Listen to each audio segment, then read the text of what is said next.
Hey everybody, welcome back to another video. I hope you're having a fantastic day so far. I'm having an awesome day. It was pouring with rain yesterday and now it's like it never happened. It is so hot. It is amazing. I'm loving every second of it.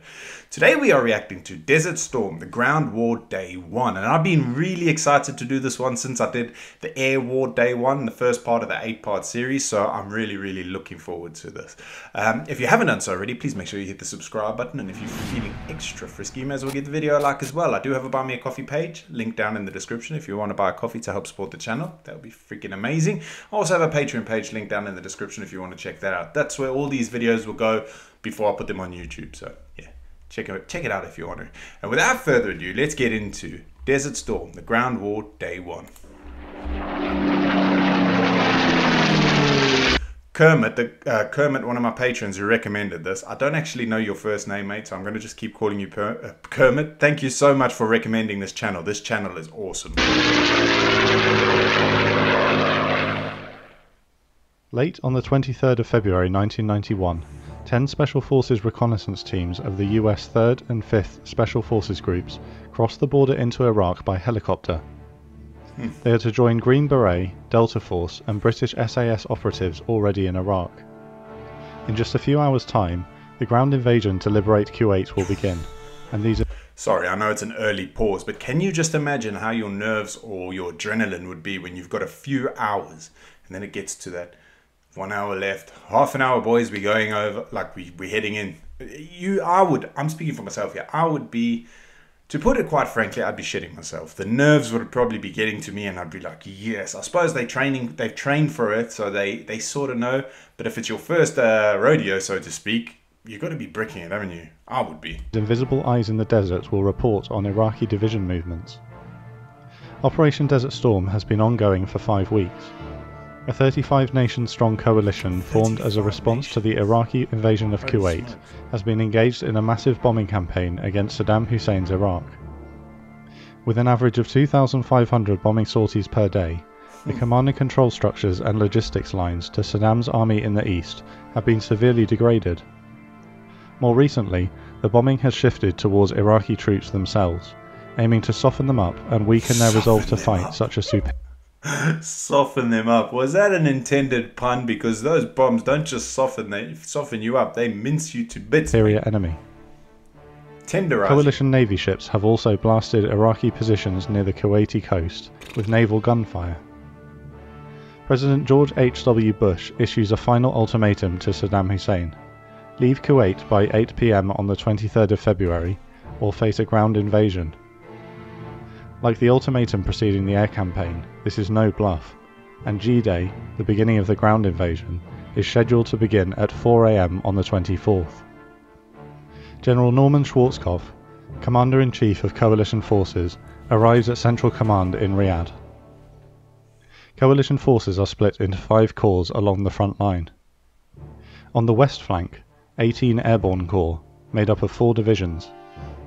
The French Daguet, a light armoured division of tanks, recon and armoured infantry, including 2 regiments of the prestigious and recently battle-experienced French Foreign Legion. The infamous US 82nd and 101st Airborne Divisions. The 82nd will support the French Daguet as motorised infantry. The 16,000 paratroopers of the 101st will ride into battle with 350 helicopters. How many? Motorised infantry. The 16,000 paratroopers of the 101st will ride into battle with 350 helicopters. The 24th Infantry Division and 3rd Armoured Cavalry Regiment, bringing a combined 333 Bradley infantry fighting vehicles and 333 Abrams main battle tanks. The 2 formations bring an armoured capability to 18 corps. 7 corps, in the centre, are the heavy armoured fist of the coalition. The US 1st and 3rd Armoured Divisions and the British 1st Armoured Division are the centrepiece of the battering ram, using Abrams and Challenger tanks. Supplementing the 3 Armoured Divisions are the US 1st Cavalry and 1st Infantry Divisions, and the 2nd Armoured Cavalry Regiment, with further Abrams and Bradleys, helicopter, engineering and artillery support. 1st Infantry, known as the Big Red One, were the first wave to attack Omaha Beach on D-Day in 1944. 7 Corps will roll across the border with 1,487 main battle tanks, 1,384 infantry fighting vehicles, 242 attack helicopters, and 146,000 troops. I had no idea it was as extensive as this. That is so many tanks and helicopters and troops. Oh my god, I didn't know it was this big. Holy smokes, that is... They threw everything but the kitchen sink at these guys. That is insane. East of 7 Corps, on the border with Kuwait, is Joint Forces Command North, made up of divisions of Egyptian, Saudi, Kuwaiti and Syrian armour. Marine Central Command comprises the US 1st and 2nd Marine Divisions, armed with the older M60 tanks and a brigade from the 2nd Armoured Division. The east flank is another joint command of mechanised Arab forces from Saudi Arabia, Oman, the UAE, Kuwait, Bahrain, Morocco and Senegal. With the Iraqi Air Force neutralised, overwhelming air power can be brought to bear with many hundreds of coalition strike and close air support aircraft, ready to react at a moment's notice. Coalition ground forces number nearly 700,000. The Iraqi military can't boast... Holy crap! 700,000! How have I not heard? I've heard of this, obviously. I've heard of Desert Storm. I had no idea it was as big as it is. 700,000. That is insane. And they said, just get out of there. Get out of Kuwait and it's finished. But such firepower. Fucked around and found out. Of the approximately 350,000 Iraqi troops in the region, it is estimated that 140,000 have already deserted, with another 26,000 killed in the ferocious and unhindered bombing leading up to G-Day. The 700,000 coalition troops, with modern tanks and air power, will face roughly 180,000 Iraqis, armed with tanks that mostly date from pre-1980 and with no air power. Even the most modern T-72 tanks have an effective range of just over half that of the Abrams and Challenger tanks they'll be matched against. Saddam has positioned his weakest divisions on the border. His elite Republican Guard divisions are positioned further north, with the Tawakalna division the nearest on the Iraq-Kuwait border. If they're to liberate... So he's basically protecting the border with cannon fodder, really. He's put his weakest divisions on the border. Now, I'm not saying they're completely defenseless, but... Jeez. Imagine being them. Like, yeah, we'll take care of it, man. Liberate Kuwait, coalition armour will have to face the Republican Guard in the desert. The coalition war plan is as follows. At 4 AM on the 24th of February, G-Day, the left and right flanks will advance into enemy territory. On the right flank, Marine Central Command and Joint Forces Command East will carefully carve entry paths through the dense minefields on the Kuwaiti border and engage the enemy beyond. On the left, the Mobile 18 Corps will blitz north.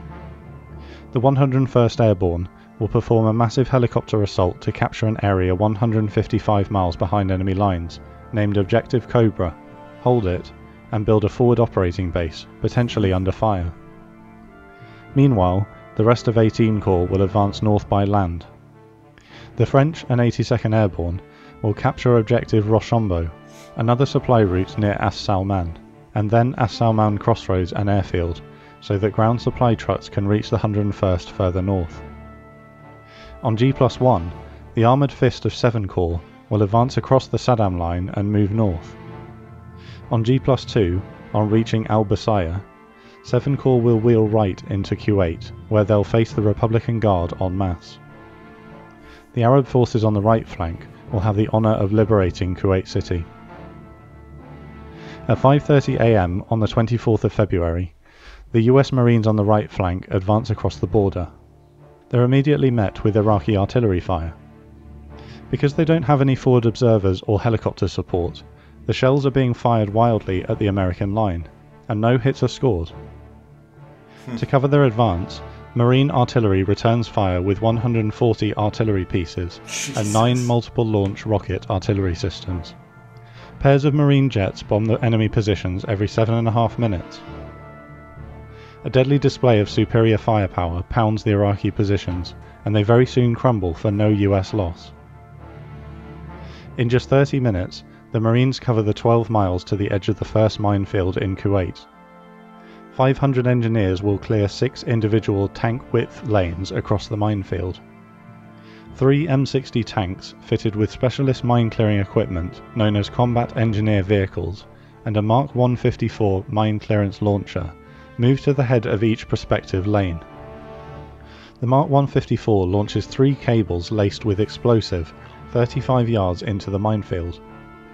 The explosive cables are then detonated, thereby detonating any mines beneath to carve a line through the field. How clever is that? When they said they were going to clear minefields, I was expecting what I've seen in the movies with a bloke with like a metal detector lying on his belly and praying that it doesn't go off. That's freaking genius. After each detonation, the 3 combat engineer vehicles use ploughs and rakes to clear and smooth the route. Within 45 minutes, the first lane will open. Expecting an Iraqi counterattack within hours, none materializes, and Marines and tanks start to stream through the lanes as they open. Meanwhile, on the left flank, 18 Corps have no minefield to contend with and advance into Iraq. The French Daguet are the first to cross with a brigade from 82nd Airborne. They encounter only sporadic enemy artillery fire from scattered elements of the Iraqi 45th Infantry Division, who are dispersed thinly over a wide area to defend the western flank. Coalition artillery returns fire. The American paratroopers transmit a message to their French colleagues. Side by side, French and American soldiers will write a page in history. They roll north slowly and carefully to minimize casualties. To their east, the first wave of 106 helicopters of the 101st Airborne, known as the Screaming Eagles, sweep over the border just 10 feet from the ground. They follow a trail of radio beacons dropped by a pair of Apaches and Blackhawks during the night. The 2 Apaches wait for them at the objective area and engage Iraqi anti-air forces nearby. Lieutenant Colonel Richard Cody is commanding the pair, the same pilot who commanded the flight of Apaches that attacked the radar sites on day 1 of the air war.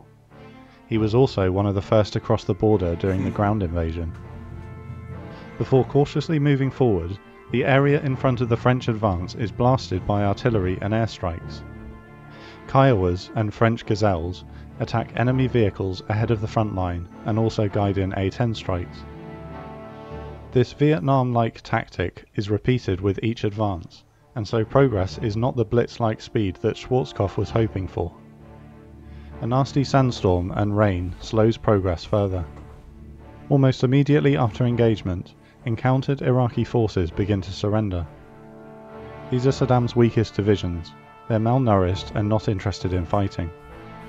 You can't blame them, can you? Like, if they're malnourished, they're not like those weakest divisions. Like, you can't blame them for surrendering. And I mean, when you look at what's up against them, like, do you blame them? I'd be like, hey mate, just for one bloke's one nutcase. 2,000 surrendered troops slows progress even further. The French and American force continues to crawl forward. The first of the Screaming Eagles disembark from their helicopters a mile south of Objective Cobra at 8 AM. They roll 105mm howitzers out the back of the Chinooks and immediately start lobbing artillery shells at the defenders.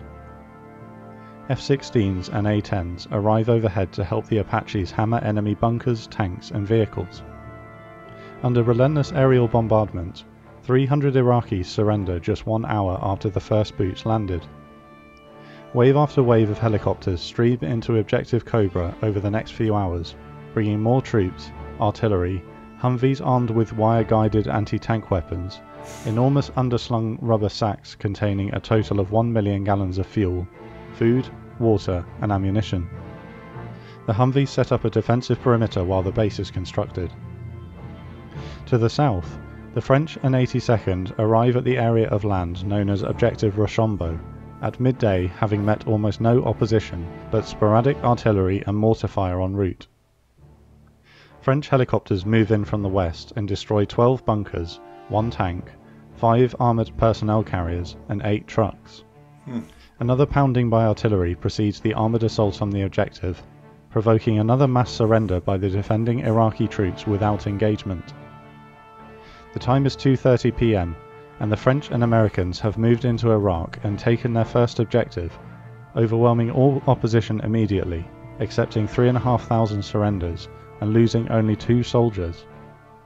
Schwarzkopf is unhappy that this walkover wasn't... There's 2 lives lost, I know, and then all the other lives of the enemy, but flippin' heck, man. I had no... like this, I'm still overwhelmed how big it is. ...performed fast enough, and demands that the advance on As Salman is sped up. It's a similar situation on the right flank.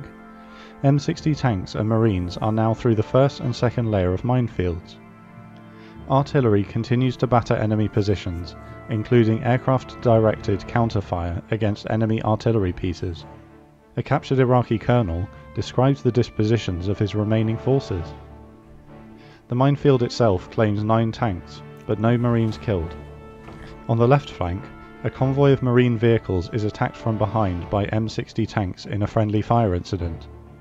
With 55 rounds fired, 2 trucks and an assault vehicle are destroyed, killing 1 marine. A strange case of luck that the tank gunnery was so poor in this case. To the east of the Marines, the Arab forces of Joint Forces Command East are also through both minefields, and have also met little opposition. That's the second case of friendly fire. There was one in the first video as well, where they shot one of their own planes down, I think it was. I didn't know that was quite... Is it a common thing? I don't know. Mass surrenders. I mean, I can sort of understand it when there's so much going on. Not understand it, but you can see how it might happen. Are also through both minefields, and have also met little opposition and mass surrenders. The Iraqi forces in this area are of similarly poor quality to those facing 18 Corps, made up mostly of enforced conscripts who don't want to be there, especially given that they've been thrown into such a hopeless situation against such a superior enemy.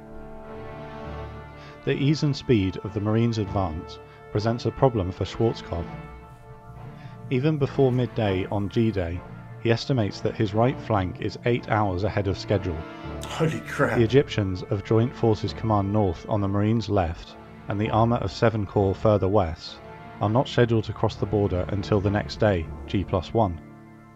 However, the speed and depth of the Marines' advance has left their left flank vulnerable to attack, or worse envelopment, by Iraqi armoured divisions just west of them. Schwarzkopf makes the bold decision to move the central assault forward to today at 3 PM, just 2 hours away and 15 hours ahead of schedule. British 1st Armoured Division rushes to join the rest of 7 Corps on the front line from their staging area 60 miles behind the line. The last-minute time change carries logistical risks, but the enemy is weaker than anticipated, and the advantage needs pressing. Scout helicopters begin to move into enemy territory to spot Iraqi units.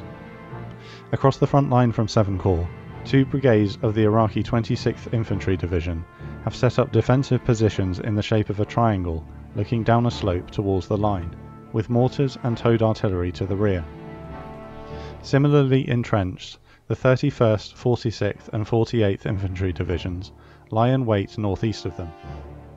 They occupy a system of defensive fortifications, trenches, bunkers, minefields and barbed wire known as the Saddam Line.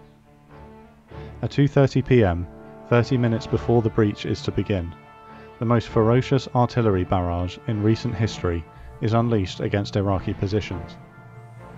13 artillery battalions fire 11,000 rounds. Holy crap. Multiple launch rocket systems also open fire, launching rockets that travel to and dispense 650 bomblets over the target area. 10 batteries devastate the Iraqi lines with 650,000 bomblets. The bombardment lasts until 3 PM, and 7 Corps crosses the line into enemy territory. The 334 Abrams and 224 Bradleys of the 1st Infantry Division are the first to engage, firing fearsome volleys of rounds into the Iraqi trenches and bunker positions. For the first time, the defenders don't surrender, and return fire with tanks, artillery, anti-tank guns, small arms and RPGs, albeit disorganised and inaccurate. 2nd Armoured Cavalry lead the left flank's advance and meet similar resistance deeper in Iraq. Under fire, combat engineers hastily clear lanes across the thin minefield, and vehicles of the 1st Infantry move across. On reaching the Iraqi trenches, the Bradley infantry fighting vehicles don't dismount their infantry to clear them. Instead, armoured bulldozers turn left and right and move up the edge of the trenches, using ploughs to push the piled up sand and dirt back into the trenches, filling them in. This tactic is controversial because 150 Iraqis who don't surrender are buried alive. By sunset... Whoa, that's a horrible way to go, isn't it? Buried alive. Flippin' heck. I mean, in these sort of circumstances, I don't think there's a nice way to go, but I'd rather be...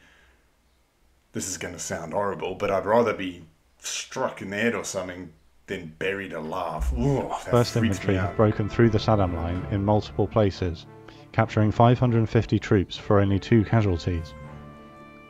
With safe lanes marked through the line, the armoured divisions begin to move up to the front, ready to begin their mighty punch into Iraq and Kuwait. While Schwarzkopf is happy with the almost unbelievable lack of casualties sustained on day 1, he is unhappy with the slow speed with which the French have advanced in the west, and 7 Corps in the centre.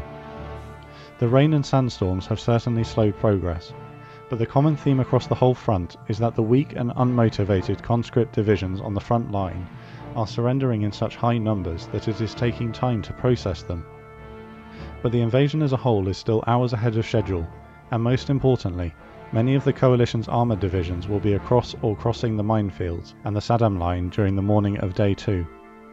The ground war of Desert Storm has got off to a near perfect start, but in day 2, the coalition will face motivated and armoured Iraqi opposition, including the respected Republican Guard.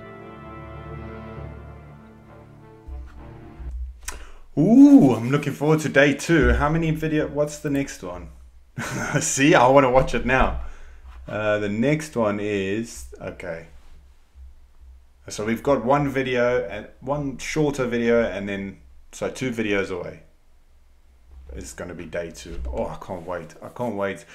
Now, I know, like, it's horrible, isn't it? War is a horrible thing, but it's so interesting to see how they plan it all and the sort of equipment they have. I had no idea about those mine clearing things. I've always in my head thought that it's some guy or some guys who go and do it manually. That's insane. I can't believe the amount of people involved. How many sold? 700,000. That is insane to me. I can't believe I didn't know more about this war, because I love, like, this is I'm trying to word it correctly. I love war stories, like learning about it and figuring out what people have gone through. Because, I mean, so many soldiers have gone through absolute terror in order to give us what we have now. So I think it's only right that we learn about what they went through and try and change it so no one really has to go through that again, if that makes sense. I know it's not up to me. It's not up to you. It's up to these awesome politicians. But yeah, it's insane. It's so interesting as well. I want to watch the rest of them now, but I'm not going to. I'm going to wait. I'll upload another one on Monday. How about that? So we're on Friday now. I'll do the next one on Monday. Anyway, guys, thank you so much for watching. I hope you have an amazing rest of your weekend, and I will see you all in the next video. Peace.